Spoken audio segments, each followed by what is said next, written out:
अस्सलाम वालेकुम दोस्तों, कैसे हैं आप? आज हम लाए हैं आपके लिए एक ख़ास प्रोग्राम। और ख़ास प्रोग्राम है अल्लामा इकबाल के बारे में। हाँ, वही अल्लामा इकबाल जिन्होंने अपने शेर के ज़रिए कुरान का तर्जुमा किया। हाँ, वही अल्लामा इकबाल जिसने ये शेर कहा था, क़ाबे रूह जब बेदार होती है जवानों में, नजर आती है उनको अपनी मंजिल आसमानों में, नहीं तेरा नशीमन क़स्र सुल्तानी की गुंबद पर, तो शाही बसेरा कर पहाड़ों की चट्टानों पर। जी हाँ, आज हम अल्लामा इकबाल के बारे में बात करने वाले हैं। अल्लामा इकबाल न बन पाते अगर उनकी तरबियत में वेस्ट का किरदार ना होता। जी हाँ, सही सुना आपने, वेस्ट का किरदार न होता। यानी वेस्ट के किरदार से मुराद ये है कि जब वो लंदन पढ़ने गए कैम्ब्रिज यूनिवर्सिटी में, तो उन्होंने अपनी तालीम को जारी रखा और उसके साथ साथ वहाँ के सिविलाइजेशन को भी पढ़ा, उनकी तहजीब को भी पढ़ा। और जब वो वहाँ से जर्मनी गया तो वहाँ पे भी उन्होंने जो है अंग्रेज़ों की तहजीब को पढ़ा, समझा कि क्या है इनकी तहजीब में। इस तरह सर सैयद ने कहा था कि तुम जब तक अंग्रेज़ी नहीं सीखोगे तब तक तुम अंग्रेज़ों के दिमाग को नहीं पढ़ पाओगे, तब तक तुम इनसे आज़ादी नहीं हासिल कर पाओगे। और इसी तरह इकबाल ने लोगों को समझाया कि वो किसी और से ना मांगे, वो सिर्फ अल्लाह से रुजू करें, अल्लाह से मांगे। और उन्होंने अपने कौम को समझाते हुए एक शेर कहा था। क्या अशार थे वो कि परिंदों की दुनिया का दरवेश हूँ, परिंदों की दुनिया का दरवेश हूँ कि शाही बनाता नहीं आशियाना। शाही एक ऐसा परिंदा है जिसका कोई आशियाना नहीं होता। आशियाना मतलब होता है घर, यानी इसका कोई घर नहीं होता।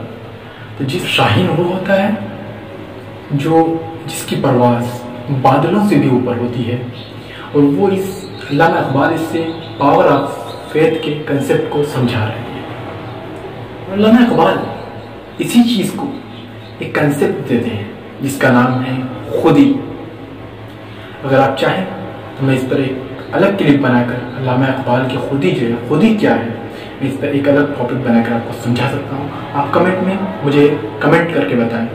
1857 की जंग में मुसलमानों को शिकस्त होती है, मुगल एम्पायर वो भी गिर जाता है, और जो है सल्तनत उस्मानिया वो भी टूट जाता है और बिखर जाता है।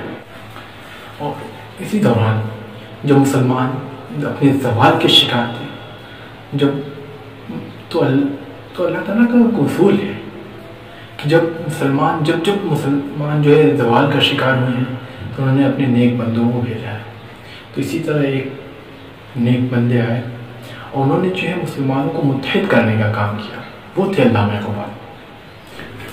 लेकिन ये कैसे मुमकिन हुआ? वो मुसलमान जिनका ये कंसेप्ट बन चुका था कि वेस्ट से इंस्पायर होना कैसे मुमकिन होता है, फिर वो मुसलमान उठ खड़े होते हैं और जो है अंग्रेज़ों को यहाँ से भगाने पर मजबूर कर देते हैं।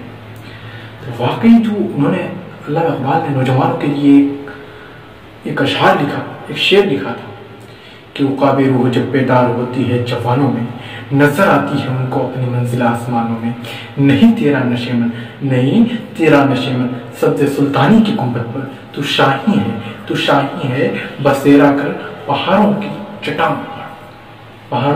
चट्टान। तो ये थे अल्लामा इकबाल। और अगर आपको इनकी खुदी के बारे में जानना है, या इसी तरह आपको जो है अलग चीज़ों के बारे में जानना है, या खिलाफत उस्मानिया के बारे में जानना है, या हिंदुस्तान की तारीख के बारे में आपको जानना है, तो आप मुझे कमेंट करके बताएं। इंशाअल्लाह मैं उस पर भी काम करूँगा। और अगर सीरत के बारे में भी किसी को जानना है तो कमेंट करें। हमारे इस प्रोग्राम क़याम रमज़ान को ज़्यादा से ज़्यादा शेयर करें और ज़्यादा से ज़्यादा लोगों को जोड़ने की कोशिश करें। और ज़्यादा से ज़्यादा जितने लोगों को जोड़ें जो नौजवान हैं, जो इस कौम का मुस्तक़बिल हैं, उन्हें जोड़ने की कोशिश करें। इंशाअल्लाह फिर मिलते हैं अगले वीडियो में और एक नई चीज़ के साथ। अगर आपको खुद ही पे वीडियो चाहिए आप कमेंट करें, इंशाअल्लाह आपको भी देंगे। अल्लाह हाफ़िज़।